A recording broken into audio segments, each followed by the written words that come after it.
안녕하세요. 7월 29일 아침엔 묵상 시작하겠습니다. 오늘 본문 말씀은 시편 106편 1절에서 25절까지 있는 말씀입니다. 오늘 본문 말씀은 시작할 때 여호와께 감사하라 그러면서 그 하나님의 사랑이 얼마나 이제 크신지, 그 하신 일들이 얼마나 아름다운지 이러한 것들에 대해서 이야기하기 시작합니다. 하나님은 그런 분이십니다. 정말 우리에게 모든 것들을 만들어 주시고 또 그것들을 잘 누릴 수 있도록 해주신 분이 바로 하나님이십니다. 절대 선이시고요. 사랑 그 자체이신 분입니다.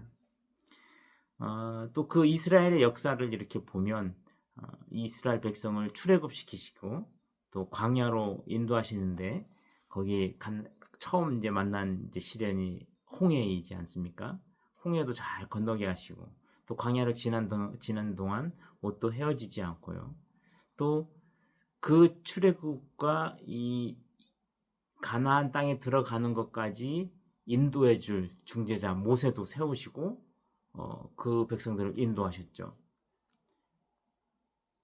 그렇게 이스라엘 백성들을 사랑하시고 보호하시고 인도하셨습니다.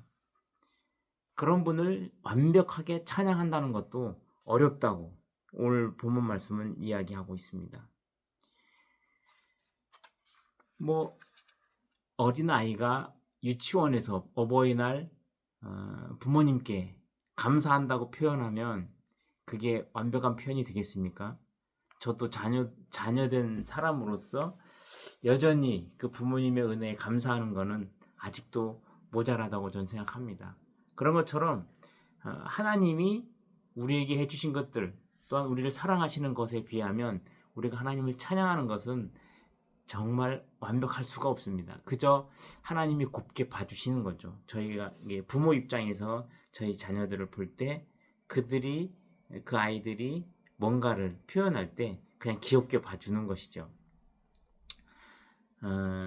그런데 문제가 발생합니다. 뭐냐면 이스라엘 백성이 하나님 앞에 엉뚱한 요구를 하기 시작해요. 예를 들면 홍해 앞에 섰을 때 옛날이 더 좋았다. 우리를 죽이려고 이렇게 여기까지 끌어내었다. 고기 먹고 싶을 때 만나를 먹을 걸 줬음에도 불구하고 고기가 먹고 싶어서 이 만나를 준 거에 대해서 불평하기 시작하고요. 더 나아가서는 그들의 어마어마한 리더 모세, 그 모세마저도 뭐라고 할까요? 이렇게 반기를 들고 그 모세에 대해서 대항하려고 합니다. 그런 거를 볼 때 우리나라에 그런 속담이 있습니다. 물에 빠진 사람 구해줬더니 보따리 달라고 한다. 이러한 속담도 있듯이 하나님이 해주시고 보호해 주신 것들에 대해서 감사하지는 못할 망정 오히려 더 어찌 보면 선을 넘는 요구를 하나님 앞에 하고 있는 것이죠.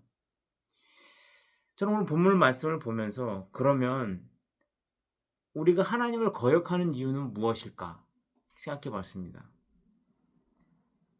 아무리 생각해도 결론은 욕심에 귀결되는 것 같습니다.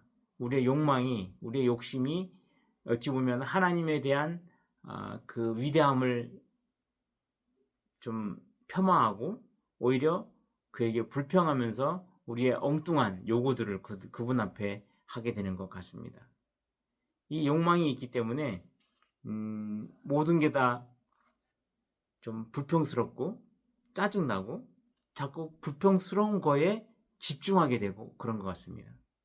그것만 내려놓으면 굉장히 평안할 텐데 그것을 못 내려놓는 것 같습니다. 욕망에 의한 요구는요, 서로를 불편하게 하고요, 부딪히게 만들고 더 나은 방향으로 가지 못하게 만듭니다. 근데요, 그 욕망을 내려놓으면요, 공동체를 생각하게 되고 함께 뭔가 앞으로 나아갈 그 에너지가 됩니다. 시너지가 되고요. 혼자 하지 못하는 것들을 같이 만들어가면서 더 아름다운 공동체가 되어갑니다. 그런데 내 욕망이 계속 나오잖아요. 그러면 그 공동체에서 불편함을 만들게 되고 오히려 공동체로부터 격리되는 일까지 겪게 될 것입니다. 우리가 하나님의 방향에 맞추어서 살기만 한다면, 그 방향이 흐트러지지만 않는다면 우리는 정말 아름다운 삶을 만들어갈 수 있을 것입니다. 거기에 욕심만 내려놓으면 훨씬 더 그 방향을 맞추기가 용이하다는 것이죠. 오늘 본문 말씀을 보면 그러한 것들이 참 많이 있습니다. 우리의 어리석음과 잘못된 방향은 하나님의 방향과 정반대로 만들어버리고요. 하나님의 은혜들을 우리 머릿속에서 삭제하게 됩니다. 그것이 오히려 불평이 되어버리고 그것이 결국은 우리를 멸망시키게 됩니다.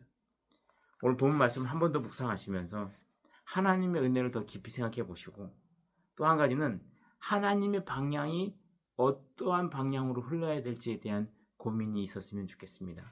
거기에서 먼저 깨달아진 바가 있다면 우리 일상에서 살아내는 것이지요.